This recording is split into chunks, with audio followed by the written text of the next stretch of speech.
Каналымның алғашқы видеосыны цомянға арнаймыз. Бұл үйде ең көп жасайтын тамағымның бірі, өйткені тез жасалынады әрі дәмді. Чеснокпен жесең вообще кайф. Ал енді бірге кеттік. Қамырына тек қана тұз бен су қосып илеймін. Цомяның қамыры сәл қаттылау болу керек, өйткені сіз тураған кезде оңай болу үшін. Мынаша ұнға мынанша су қос деп айта алмаймын, өйткені әр ұнның су алғыштығы әр түрлі. Сондықтан тек қана сіздің қолыңыздағы ұнның жағдайына қарай өзіңіз сезініп қоса аласыз суды.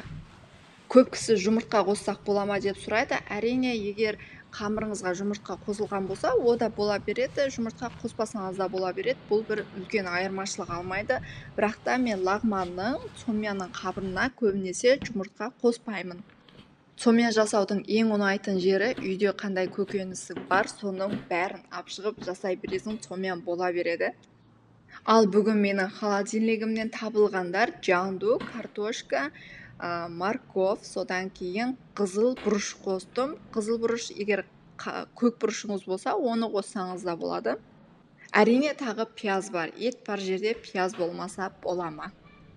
Жағдай болса, помидор қосқан дұрыс, томаттан қараған кезде свежий дәм беріп, тамағыңыз ерекше дәмді болады. Егер жоқ болса, помидор таппасаңыз, томат қоссаңыз да болады.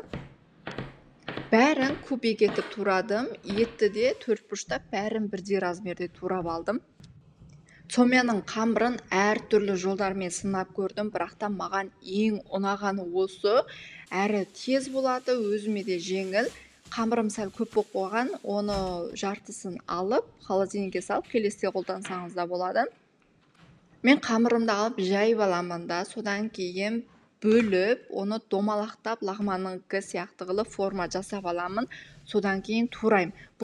Қаншама әдіс сынап көрдім, май жағып бәрін бірге турадым, пісіріп алып, содан кейін турадым, бірақ та ең соңындағы келіп тоқтағаным осы. Ұн сеуіп аламын да, қаттырақ қылып илеп, бірден турап шығамын, тез болады, өзің қолың үйреніп кетеді бұған.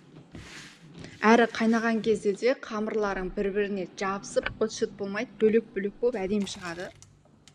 Қамырымды қайнаған суға салып, кішкене ұзағырақ уақыт қайнатамын, өйткені бұл қамыр қатты, әрі кубик болғандықтан іші піспей қалуы мүмкін. Ал ендеше бәрі дайын, тек бәрін бірге араластырып қуырып алсақ болды. Етті алдымен салып, қуырып аламын. Оның қызарғаны кеткен кезде, қоңырауған кезде уже піскені, сол кезде пиязын салам. Пиязыңыздың иісі шығып, пісіп бастағаннан кейін көкөністеріңіздің арасындағы қаттысын салып аласыз бірінші. Қамырымда қайнаған, арасында оны да алып алдым.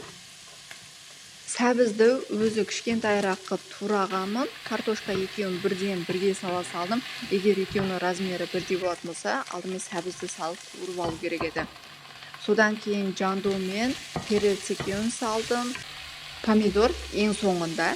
Бұл түсін қызартып шығады. Егер де қызаруы аз болып қалған сияқты десеңіз, бір томат қоссаңыз болады. Мен бұл жерде томат емес, аджиканың пастасын қостым.